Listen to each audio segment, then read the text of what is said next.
All right, good morning, good afternoon, everyone. Thanks so much for joining us. My name is Fanae Croft, and I'm the Field Marketing Manager for the Graduate Management Admission Council. And we just want to thank you for joining us today on today's session, where we're going to be talking minorities in business. So this is a really important conversation because the country is in the midst of change. So we know we have political change, technological change, but we're also changing demographically. So by 2050, 53% of Americans will be considered minority. And of that, 47% of those will be African American, Hispanic, and Native American. Well, here at GMAC, we refer to those groups as underrepresented minorities. And that's because they're underrepresented when you look at graduate school programs. So in comparison to the population at large, there's an underrepresentation of these groups.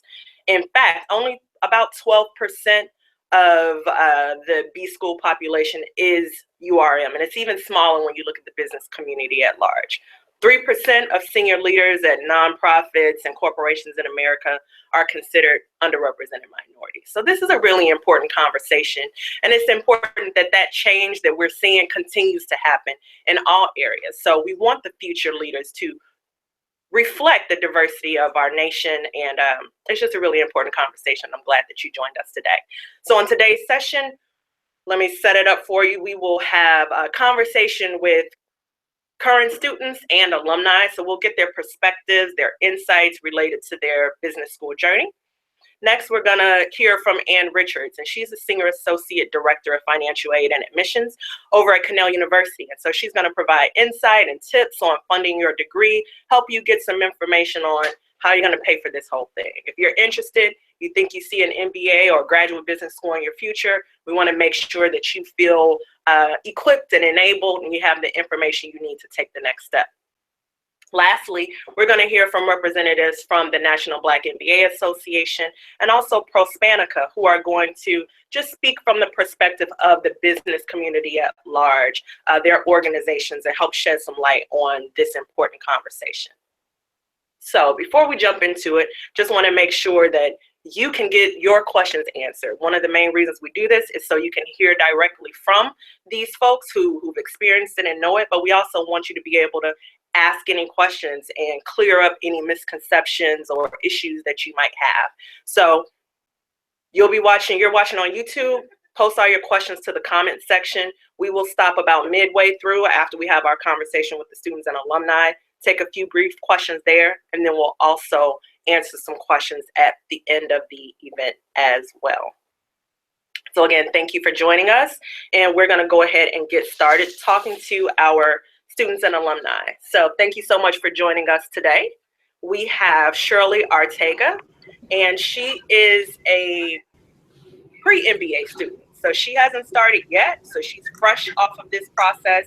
She'll be starting her program in the fall at the Ross School of Business at the University of Michigan with an expected graduation of 2019. Welcome, thank you, Shirley.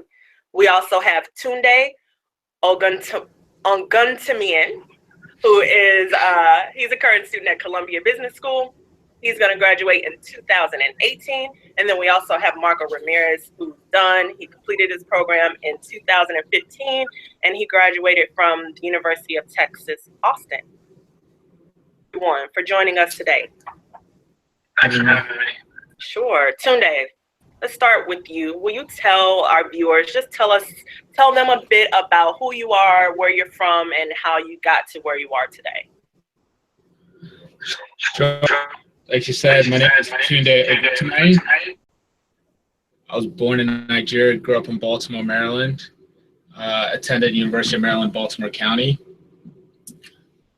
After that, I actually went to grad school at Clemson University, did a master's in economics.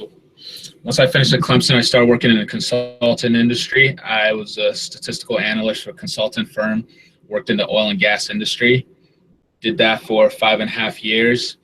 I was kind of looking for a way to my skill set with my passion for sports, and through some research, talking to people in business school, I I decided business school is the best route for me to make that transition.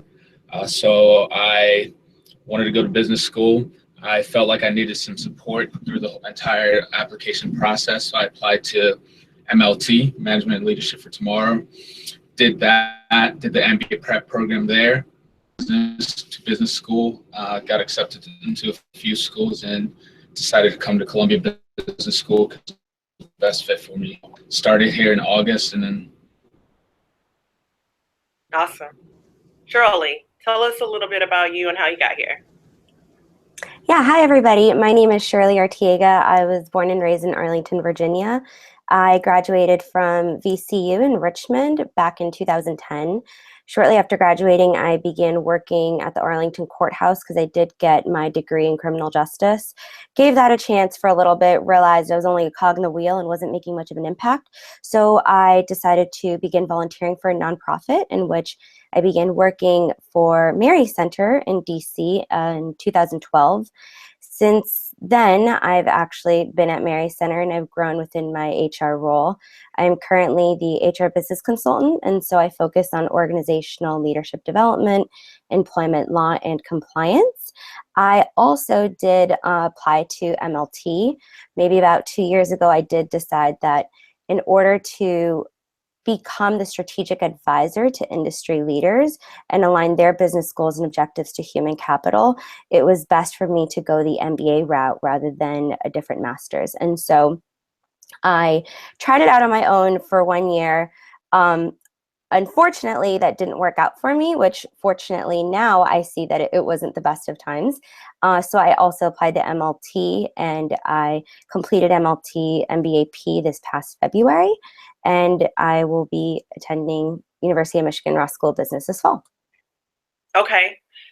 Help, just in case some of our viewers aren't familiar, you said you tried it out on your own and then you did MLT, MBAP.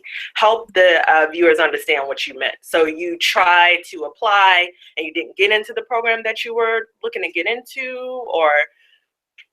Yeah, so exactly. I tried it out for maybe I think, what was it, like 2015, and I didn't end up getting accepted into any school, and actually Michigan rejected me, but it was fine because I really wanted them, and so I came back, and happy to say that second time around, with the direction of MBA prep, I knew what to focus on my profile to make sure it was as strong as it could be. Okay, great, thank you. Marco, will you share about yourself and how you ended up in your B-School program? Sure, absolutely. Good morning / afternoon, everybody. My name is Marco Ramirez. I graduated from Boston University, and after undergrad, I decided to do a program called Teach for America, where I went and taught in an underserved community within rural South Louisiana. After teaching, I ran a nonprofit, and I was basically an after-school nonprofit arts program. And between the two experiences, I was tutoring at night, and then obviously from the cafeteria food that I saw during the day, I saw a lot of nutritional inequities that my students were born into. And it really just begged the question where those inequities were born from, and I guess where the gap was rising when you think about the levels of waste in terms of food and produce and production. So that really just it created and ignited a passion to learn more about that. So I returned back to San Antonio, where I'm from, and I work for a company called HEB, which is a major grocer in Texas. Around the same time was when I realized I needed to get a supply chain background or in education, and I started looking into what business school options I had to be able to fulfill that. So that's when I started looking into business school, getting an MBA. And then was connected with people within the Macomb School of Business program. And also, after getting accepted into the program, instead of applying through consortium, I was encouraged to do an abbreviated application within consortium after getting accepted into the general UT program. So I went in, I joined consortium, and that's really how I got connected to Starbucks. And at first, I really had no interest in joining Starbucks, but then once I learned a lot about its mission, about the core values, and just the general culture that it developed and the people that worked within it, that really just, once again, ignited a passion and aligned with my own. So I ended up interning with Starbucks and loved it and came back full time. Wow, that's interesting. What I like about all of you is you have very different backgrounds, and you did very different careers, HR and working with the grocer and things like that. Marco, what was like your biggest influence on your decision? Was it friends that had gotten an MBA in the past? Was it that you always knew you wanted one? Was it people you met? Like, who influenced you to make that decision? Yeah, I think graduating from undergrad, it was really, I guess it was an expectation, but it really, I didn't know why. It was more just an expectation. It was almost socially provoked. But I had no clue why. And that's why I had no interest in really doing that. And I remember right before undergrad graduation, I went to, I had a meeting with the Dean of Admissions at Macomb School of Business. And she just flat out told me, "You're trying to apply to business school now. Do you even know why?" And I said, "Well, isn't that something you're supposed to be doing?" Like, "No, you don't even have 5 years of experience yet." And it was really, I guess it was a come down to earth sort of moment. And at that point, I didn't really know why I was doing it. So I really put it off at that point, and I pretty much dismissed the idea of even needing it. So as far as the people and the experience that brought it on was my time in Louisiana. And then meeting people within the Macomb School program. One was a professor, and she was the interim dean of the business of the undergrad and the grad program. She really helped me understand why I needed it in order to fulfill my career aspirations. Okay. What about you, Tunde? Your biggest influence? A little bit of everything. So, like I said, I'm interested in doing strategy and analytics in the sports industry. There are different ways to get into that space. But what I noticed is that, I used to apply for jobs or roles while I was at my last job and never really got anywhere with it. And you kind of can't keep doing the same thing and expect different results. So I did some research and noticed that some people, like some of the leaders in the sports industry, had business degrees. Did a lot of informational interviews, talked to them, and felt like that was my best route. Another person was my sister and my family. So my sister went to Fuqua, and I just kind of saw the difference between her before she went to business school and after she went to school from a kind of leadership and confidence standpoint. So I wanted that experience. And then my parents are from Nigeria, so they moved my entire family over here to kind of give us the best opportunities to do whatever we wanted. And I felt like I'll not only be cheating myself, but also cheating them if I didn't do everything I could to reach my ultimate career goal.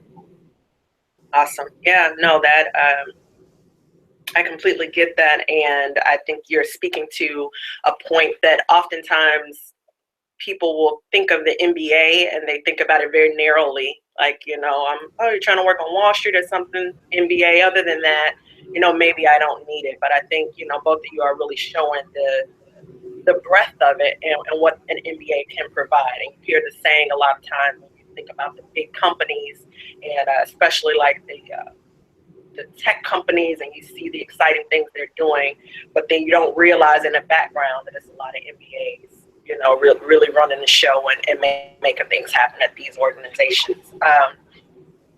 Shirley, once you decided to go to business school, how did you establish your approach? I think that can be one of the hangups a lot of times, is people don't know where to start. They don't know what steps they need to take if they're thinking about this as an option for themselves.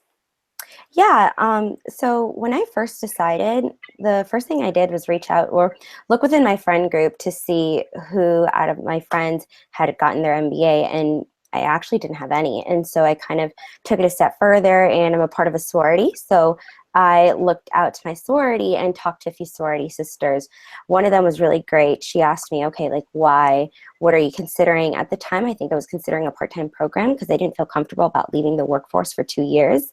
And she pretty much said, like, no, if you don't have any serious responsibilities like a mortgage or a family that don't allow you to take the 2 years off, she said that you should really look into full-time programs. She gave me a list of programs to review. At that point, she had also told me about MLT and Forte and the consortium. So I did a lot of research into those. Because this was probably during like February timeframe, it was already past the deadline for like I think Forte and MLT, which is why I decided to attack this on my own. I knew that the biggest step to overcome would be the GMAT. So I researched a few, I guess, like programs that would help me prepare for the GMAT. I did one that was okay. Now that I look back at it, it was very expensive. So one of the things I also did do was start spending less on other things that wouldn't be as necessary for me. So like eating out, going out with friends. I really did like a 180 and started studying back from like February 2015. And as I mentioned earlier, when things didn't work out my way, I had actually met MLTers when I was visiting Michigan, and they seemed so polished. I also really wanted to be their friend because they were just so friendly, and there was so much that they were willing to share with me. And I decided, okay, well, plan B is if I don't get into school, let me apply to MLT. And so I did, and luckily I did get an MLT. So MLT really helped guide me through that process from the beginning, reassessing my previous application, where were there some areas of development. And then throughout this past year, that's exactly what I focused on. Of course, the GMAT was a big one, but you know, I think that was the bane of my existence, and I think many others could say the same. And in order to get that out of the way, you really just need to focus and cut all the distractions out of your life, whether it's friends, family, and then just like keep that one thing that will keep you sane, because I think I lost my mind a few times. Yeah. Great. Thank you so much. I think you touched on a great note. You hear from people all the time who are like, well, I don't know anybody, you know, who's done it. So there feels like there's no model to follow. But I like what you said about just using your network. If you're in a sorority, reaching out, or a fraternity, reaching out to people that you know, Googling or looking up people on LinkedIn. You never know. I've done it before with jobs, etc. You send someone a message. You never know the people who are willing to share that information with you. So that's really great. Tunde, what was your biggest misconception about the minority experience before you entered your MBA program? My biggest misconception was probably, so like similar to Shirley, I did MLT, and MLT is, you know, probably 300 underrepresented minorities. And you end up visiting schools on kind of like minority perspective student days and stuff. So you're going through a process with a lot of minorities. And so I think my biggest misconception was that once I got into school, it'll kind of be similar in the sense that there's a lot of people from MLT that were going to the same schools and all that stuff. But once you get to school, you realize why, you know, programs like MLT or Forte actually exist. It's because, you know, there's not that many of us business schools. So it's probably anywhere from like 5 to 10% for your entire class. So that was probably my biggest misconception, just how little of us are actually in these programs. Okay. Marco, how has your decision, because oftentimes we make these decisions and they impact everyone, you know, so how did it impact those around you, your community or family, business groups, going to school, getting your MBA, and what it's done for you thus far? Are you asking about why, or the decision to get an MBA, or the decision on which program I chose? No, the decision to get an MBA and the results of it, like what has been the impact to yourself and those around you? Good and bad. I would say the bad isn't that bad. Really, I mean, for me, the bad was my parents thought I was moving back home, and I'm a pretty Hispanic, you know, obviously I'm pretty family oriented. So my family thought I was going to be sticking around San Antonio, and then I decided to pack up and go to Seattle. And they didn't really appreciate that. But everything else is good. I mean, as far as the network you build, the education you get, obviously, the opportunities and doors that it opens once you have that education, it really speaks for itself. And I think anybody that wants to go through the process of building out an ROI or an NPV on why you need an MBA, obviously is a case-by-case basis. But if you're doing it right, if you're going through the right steps of understanding why you're getting it, then the payoff is definitely there. And obviously, depending on that you go to, it will determine what people you surround yourself with.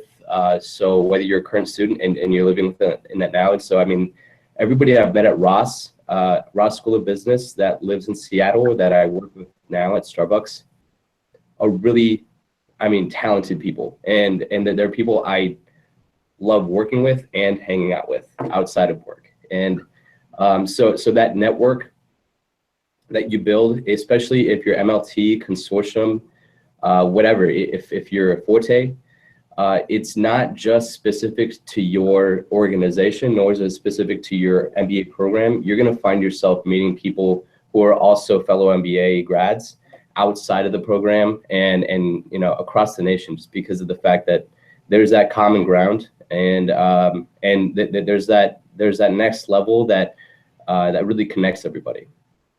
So I mean, there's nothing but good things to say about all that. Absolutely. Great. Speaking of that, I want to ask Shirley, you mentioned something about the good and bad, like of your family and how they felt about it. And we've done some research studies, and one of the things that came back is this issue sometimes as it relates to underrepresented minorities and that impact. So it's like, okay, you're leaving home, or the notion of, let's say you're first generation student. It's like, well, you got your college degree. Isn't that enough? You're going to go back to school and like leave all this money on the table. Like, did you have that experience at all? Did you receive the support you need, or did you sometimes run into challenges as it was concerned on that end, Shirley? Absolutely. My parents are very supportive in so many ways, but for once, I think my dreams were bigger than the dreams they had for me. And I think that honestly scared them. And because they knew that I was moving forward, they were scared, and they knew they couldn't protect me. So they were not supportive. The first time around, it was a very lonely journey. As I mentioned before, I didn't have friends that had pursued the MBA, or at least thought about the process of, you know, the GMAT, and that was an awful process for me. But I was lucky enough the second time around to meet my MLT family and realize that I wasn't the only one that was struggling through this. And so I think when it comes to your parents, and I'm an only child, and I live at home with my parents right now, and so they're afraid of me leaving again. And I think this time they know I'm not coming back. So it's almost kind of having to share the process with them. So as much as I can, I am wanting to take them to Ann Arbor with me for when I move, so that they could see that I will be okay. But I think it's natural to have that struggle and have them understand why you are giving up stability for an unknown process. And they didn't go to school here either, so I'm a first generation, so they don't really know what grad school means. Yeah, that's great advice. Push forward, connect on to your dreams, and keep it moving. Love it. Tunde, so what have you learned now that you are like midway, you know, you're in your program now, that you wish you'd known earlier? That's a good question. I think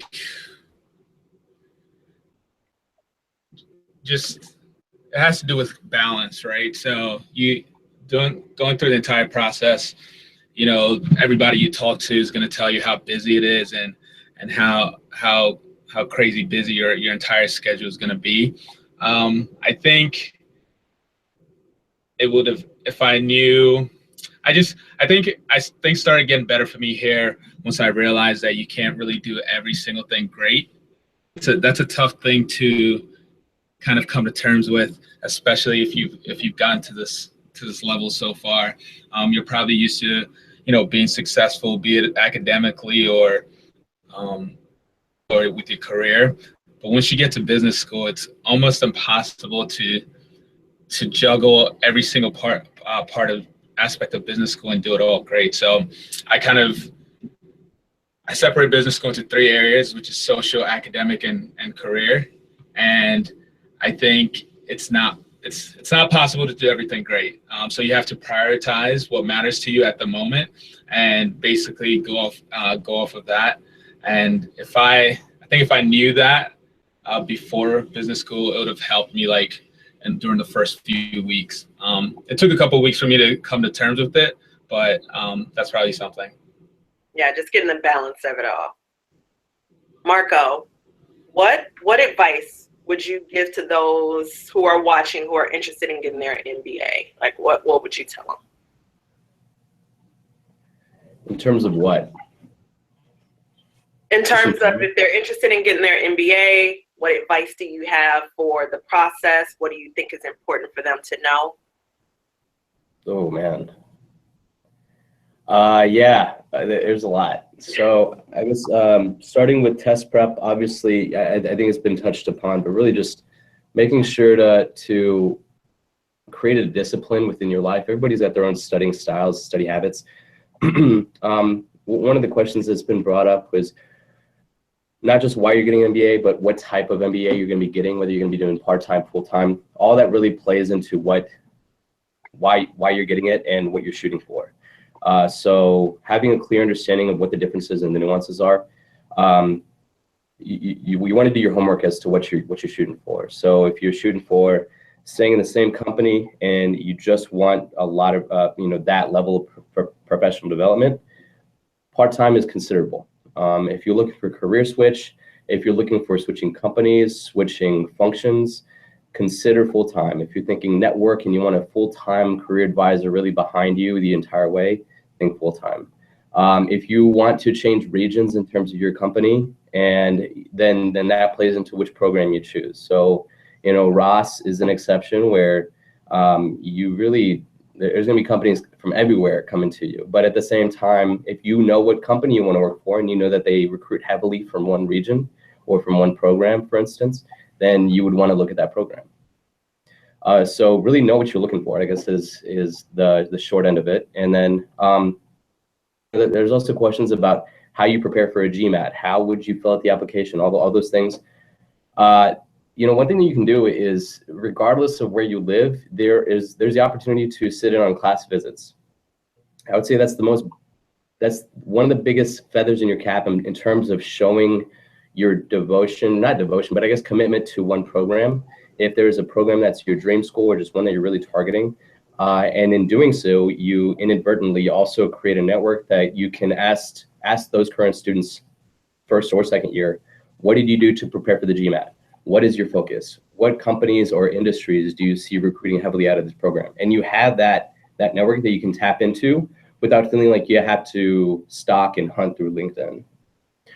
So really don't feel hesitation to look through an alumni database or through the list of current students that you meet. And then after that, it's really, once you start to look at the program, is making sure there's a culture fit. It's just like a company. You want to make sure that the classroom is conducive to your style of learning. If you're a collaborative style sort of learner, awesome. UT, hook 'em, that's where you would want to go, period. Just kidding, but not. But I think that there's a culture fit that you need to look at as you're also doing your research to make sure that you're making the right decision. And some people are shooting for private equity. Look at Harvard. If you're looking at international business, look at Columbia. If you're looking at staying within the Pacific Northwest, look at UW, Stanford, West Coast, right? So I think everything, you got to think through those sorts of things as you're going through, and then as you get into it, you're going to meet people along the way. Great. No, that's great. Be thoughtful about how you approach everything. Do your research up front. We have a question here that I want to address before we shift over to Ann, who's going to talk about funding. Can you guys speak a bit more to your programs? You spoke to them in general. You know, you've referenced them during your conversation. I know you talked about the consortium a bit. Shirley, can you speak to, or Tunde, a bit more about MLT? We have a question where it's being asked about those organizations that help create that pipeline.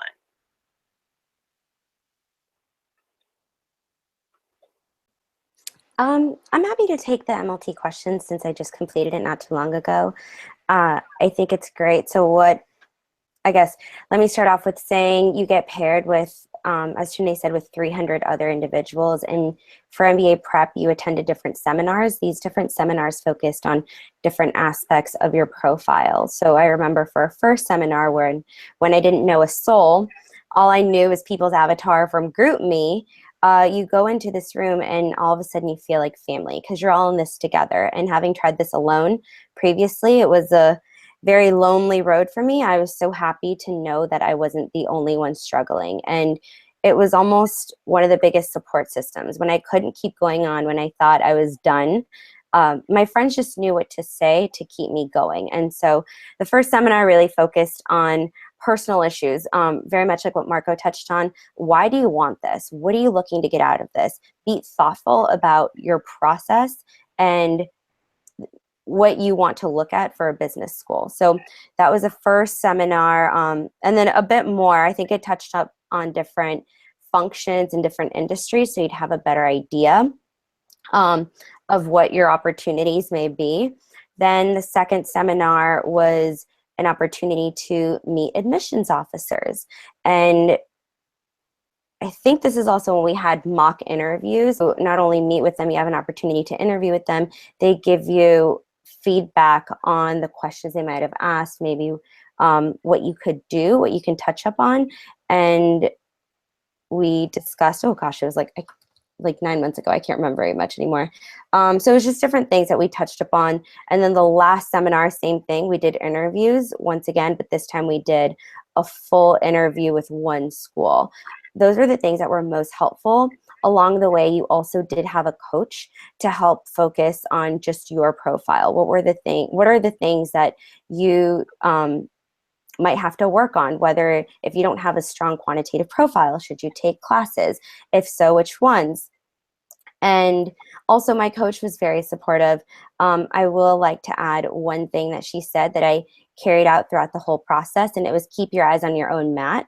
So the 300 individuals that I met in MLT, they were all phenomenal. They're very impressive, come from great backgrounds, are doing great things.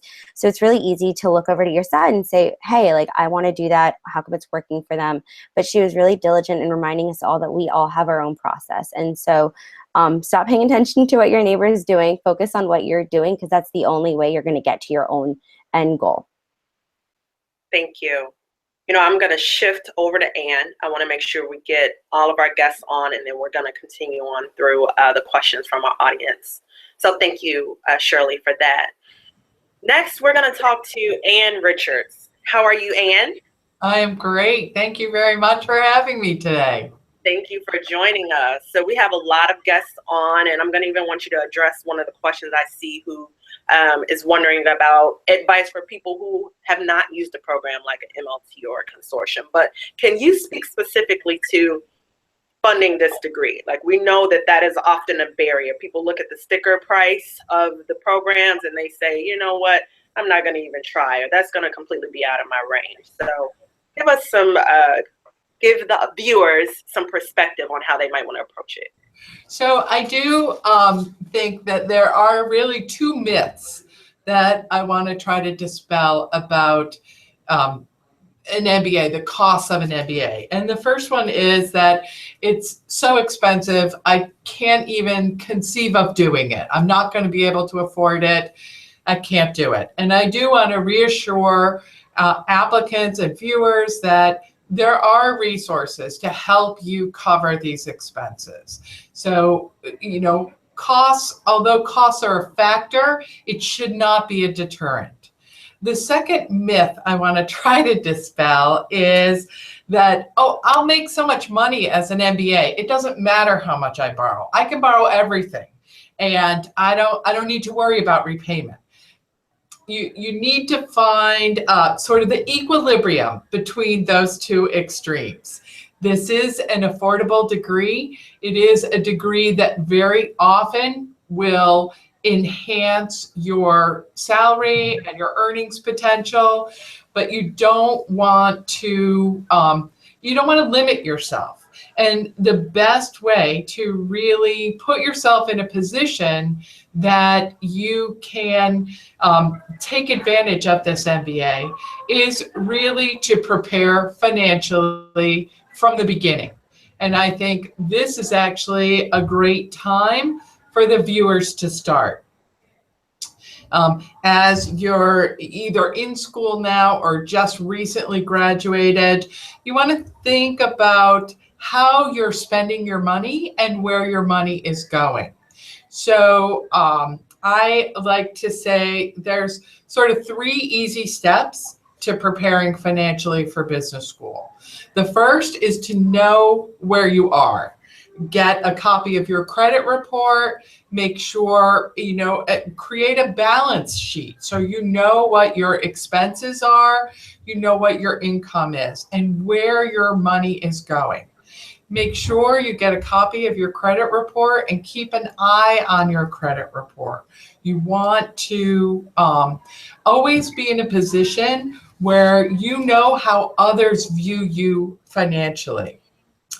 The next thing is to create a budget. Once you know what money you have coming in and where it's going, then you really want to decide and take control over where that money goes. So think about how much money do you spend a week on entertainment? How much money do you spend on eating out? How much money do you spend on Starbucks or convenience purchases or discretionary purchases? Oh, I need that new pair of shoes. Oh, wouldn't it be great to get a new shirt? I love that purse.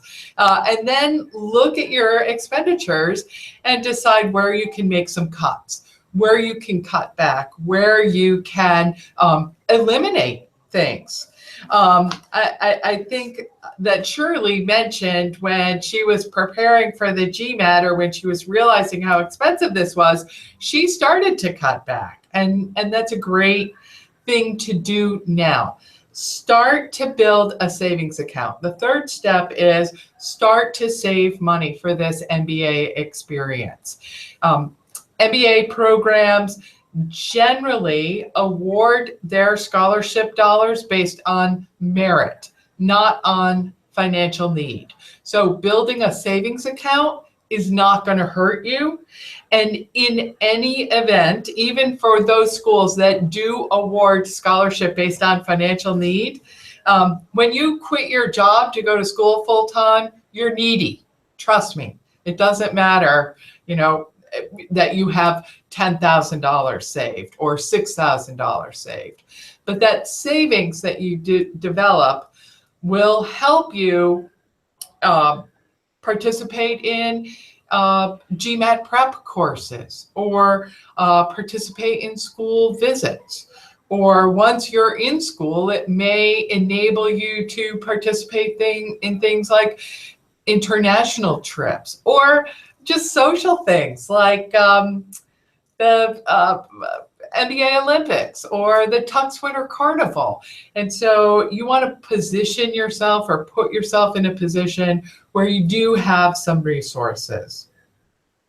As I mentioned initially, schools do help you in terms of financial aid, scholarships, and loans, but don't depend on the school to provide everything that you need.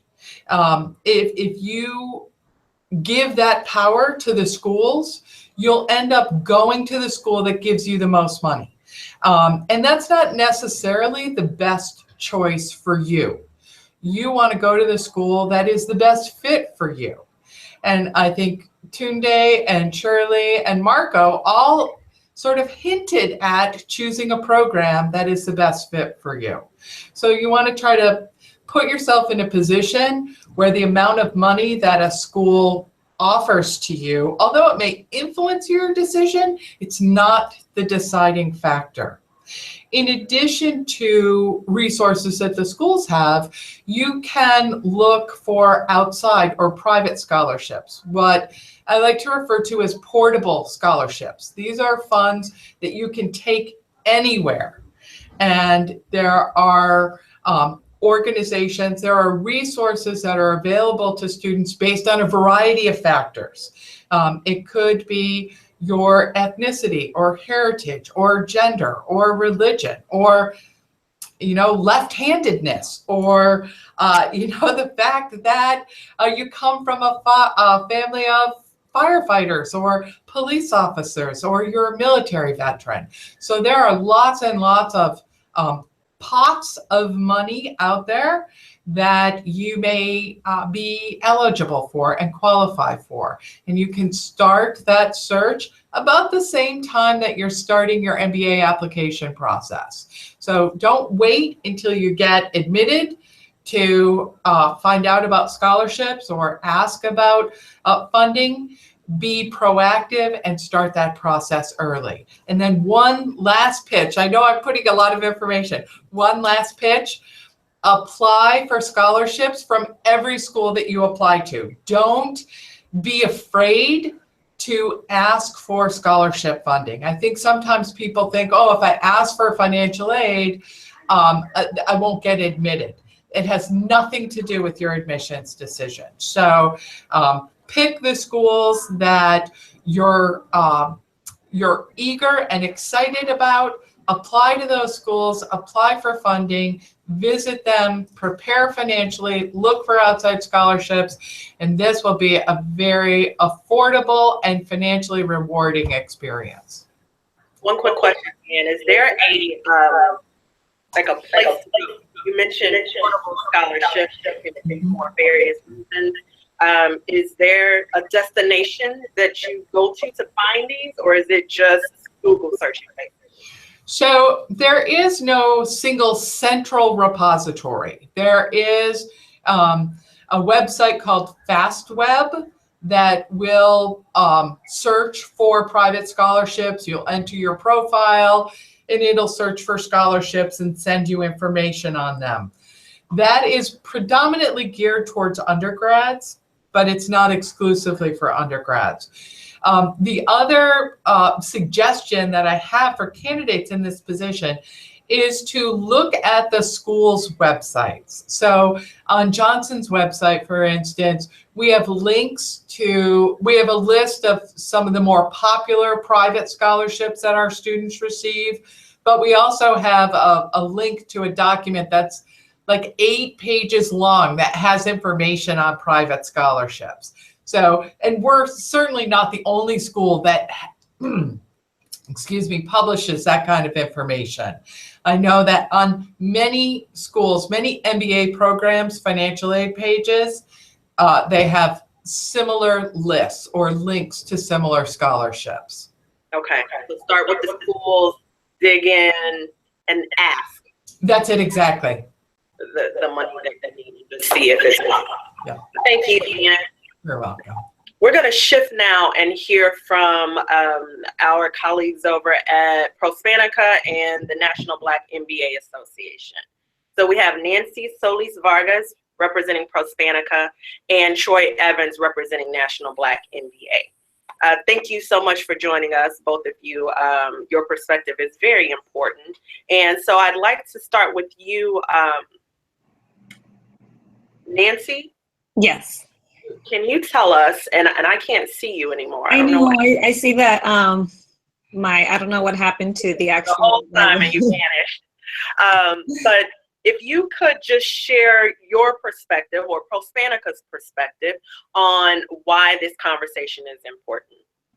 Yes, certainly. This conversation is very important because when we're talking about minorities and management and also in getting MBAs and graduate education, you started off the conversation with some statistics, and I'll continue to add to those statistics. If we're looking at the Hispanic population, we make up 17% of the U.S. population.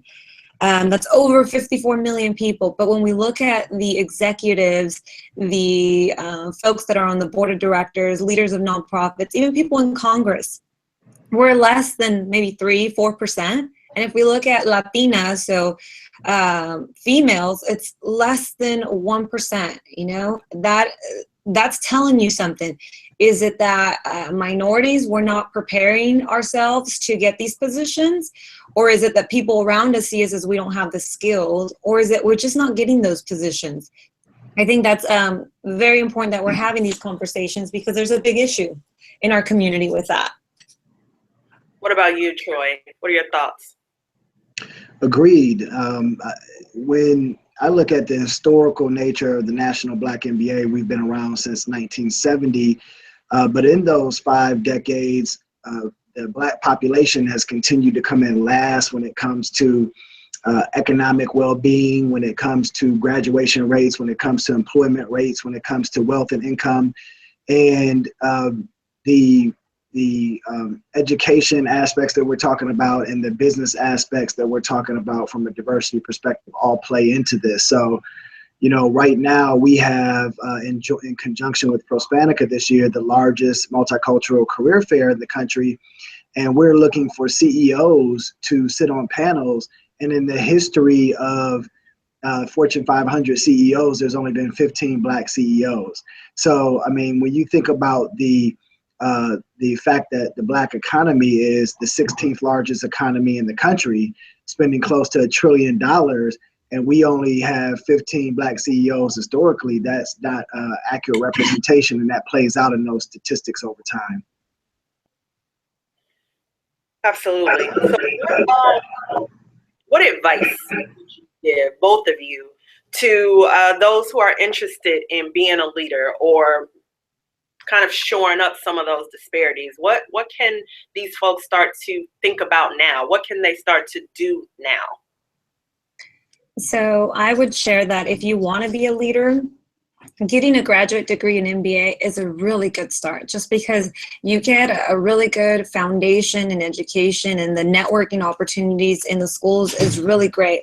But also, if you want to be a leader, you need to start looking at the companies that are going to allow you to become a leader within their companies. Get a mentor.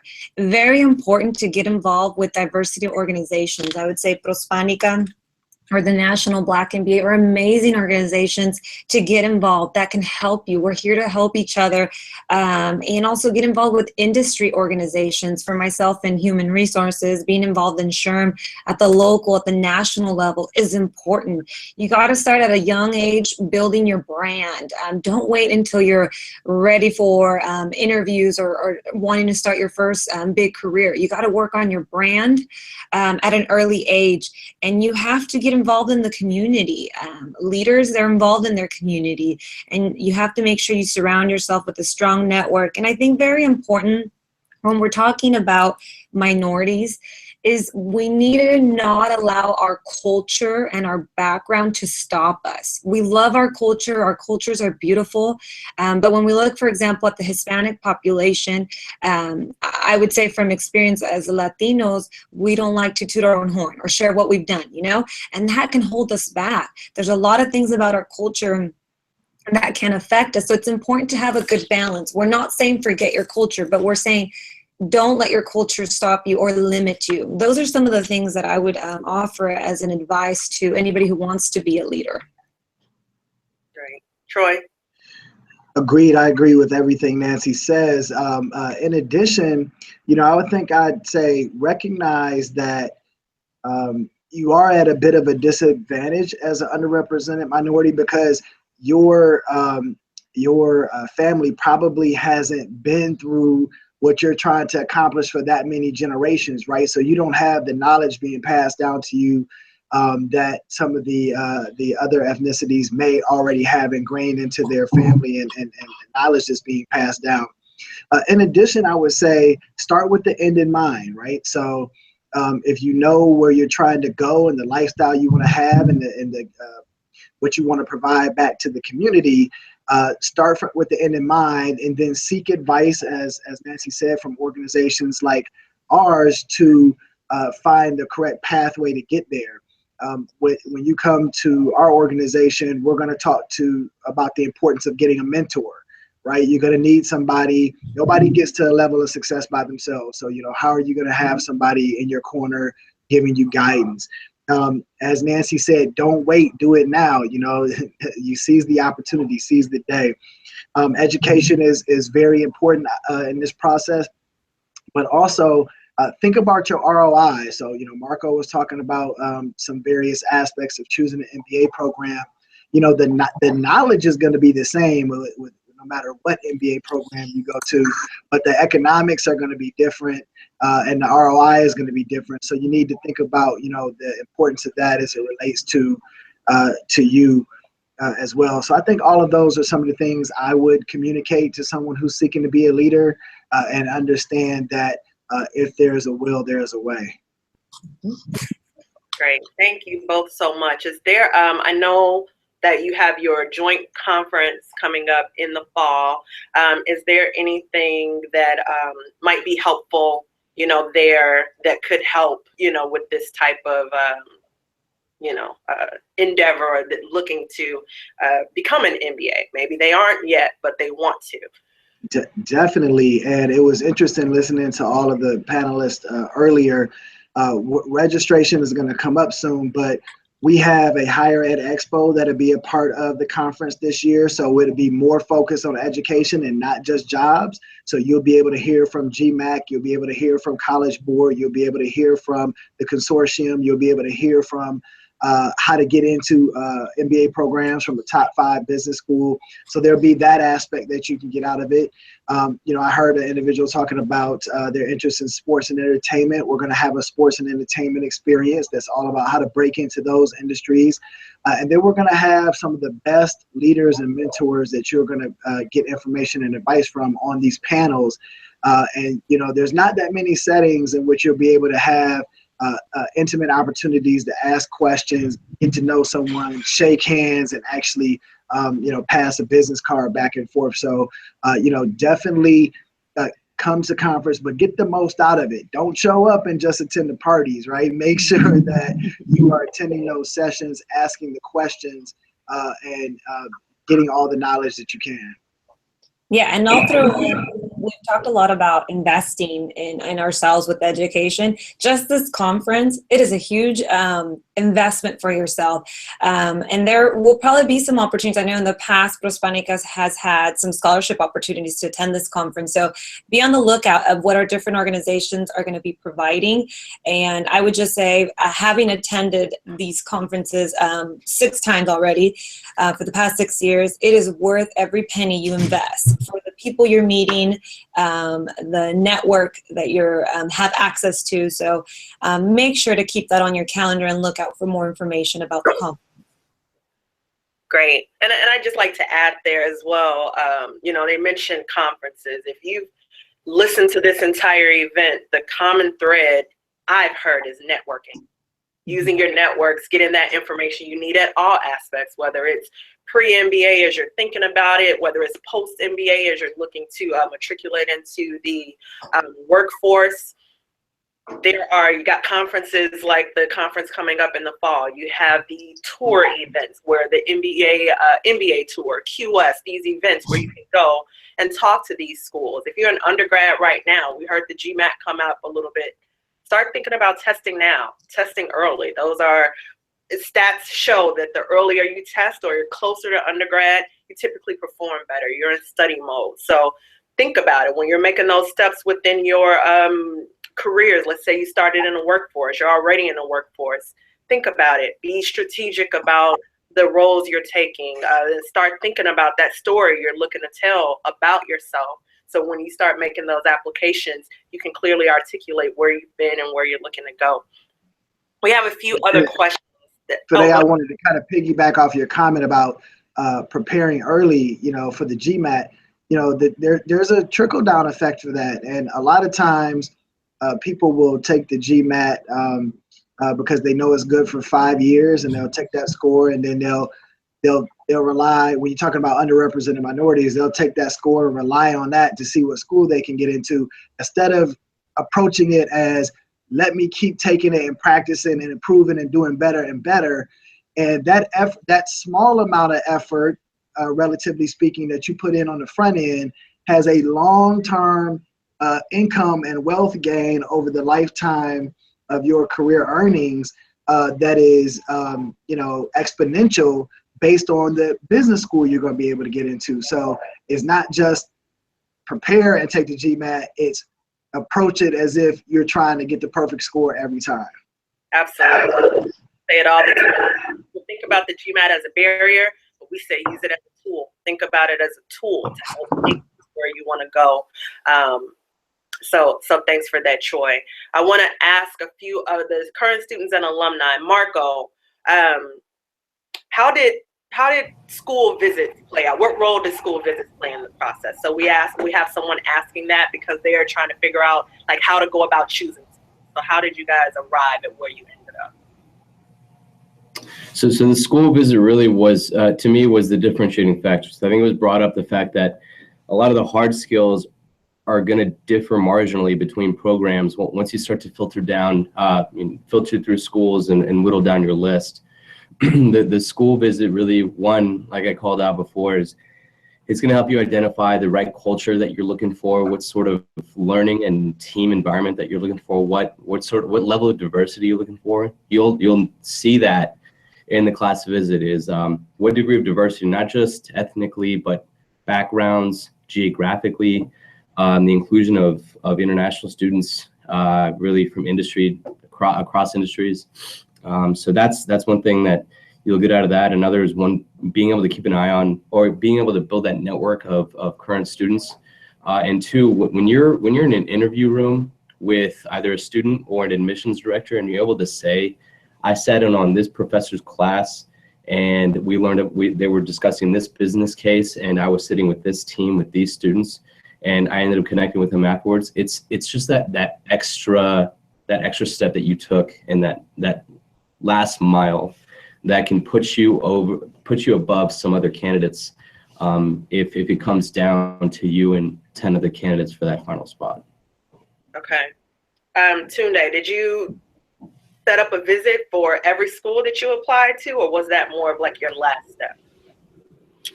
Yeah, so I went to, like, most schools, or pretty much all of them, will have basically like a diversity day or like a prospective student day for diverse candidates, and it'll be like a weekend or something. So I attended those for every school that I applied to, and like Marco said, it's just helpful to kind of, you can only get so much from like online research, right? So it's real helpful to kind of get what the students are like, what the professors are like. If you like living in the area, there's some schools a little bit farther out than others, depending on where you're located. So it's a good opportunity to see if it's a good fit for you, because yes, you're trying to get into these schools, but not every school is the best fit for you, and you have to pick the school that will allow you to reach your utmost potential. Okay, Shirley, Marco, you touched on this too, but Shirley, can you talk about that decision between part-time and full-time? I've seen that come up a little bit, how you went about selecting it, maybe the advantages one versus the other. Yeah, so my decision came to the fact that I really wanted to have an internship, and with a part-time program that wasn't going to be possible. I also figured if I just put in 2 years of my life nonstop and just really dive deep into this, it would be easier than just kind of elongating the process. And last but not least, the networking really mattered to me. You can definitely build the type of tight relationships at any school with any program. However, the way that you immerse yourself fully into full-time programs, and maybe like myself, who's going to be moving to Ann Arbor, chances are is there aren't very many people from Ann Arbor. So you have people from all these different areas, and like nationally and internationally, that come.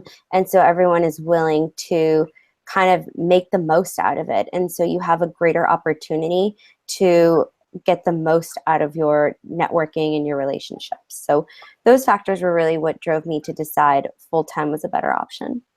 I just didn't want to miss out on the experience. Gotcha.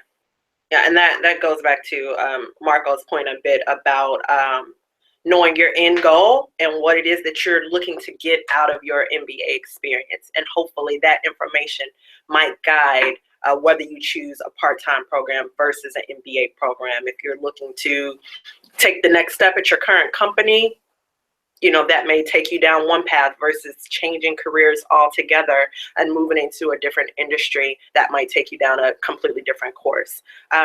With that, it's been an hour. Thank you so much, everyone. Today has been really great conversation. I appreciate all of your perspectives.